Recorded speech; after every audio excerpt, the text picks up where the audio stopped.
ఇంత పెద్ద వానలో ఎక్కడికి వెళ్ళిపోతున్నాం అనుకుంటున్నారా? ఆగండి ఆగండి చెప్తా. 3 రోజులు వర్షాలని న్యూస్లో చెప్పారంటండి. అందుకని మా అమ్మ హడావిడిగా నన్ను రైతు బజార్కి తీసుకెళ్ళిపోతుంది. అలా రైతు బజార్కి వెళ్ళిపోయాం. రైతు బజార్కి వెళ్ళేసరికి లోపల మొత్తం వాటరే. వామ్మో, ఇన్ని నీళ్ళా అనుకున్నాం. సర్లే అని ఇంకేం చేస్తాం చెప్పండి. ఆ వాటర్లోనే అలా నడుచుకుంటూ కూరగాయలన్నీ కొనుక్కుంటున్నాం.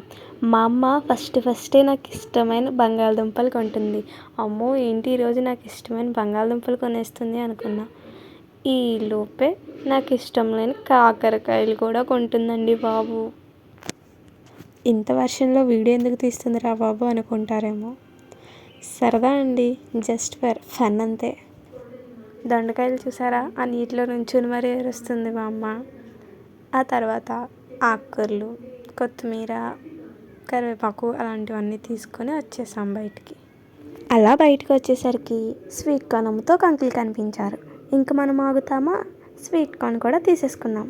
వర్షంలో స్వీట్ కార్న్ అంటే ఎలా ఉంటుందో మీరే ఊహించుకోండి. లోపల టమాటాలు లేవంట.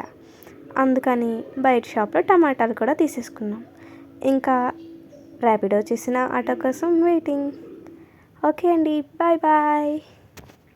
ఆగండి చెప్పడం మర్చిపోయా. ఎందుకా ఇంత హడావిడి పడిపోయింది అమ్మ అనుకున్నాం, కానీ లాస్ట్కి ఇలా అయిందండి మా పరిస్థితి.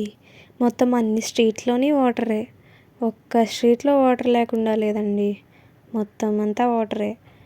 అది కూడా మామూలు వాటర్ కాదండి, డ్రైన్ వాటర్. మొత్తం డ్రైన్ అంతా నిండిపోయి మొత్తం వాటర్ వచ్చేసింది. ఇంకేం చేస్తాం.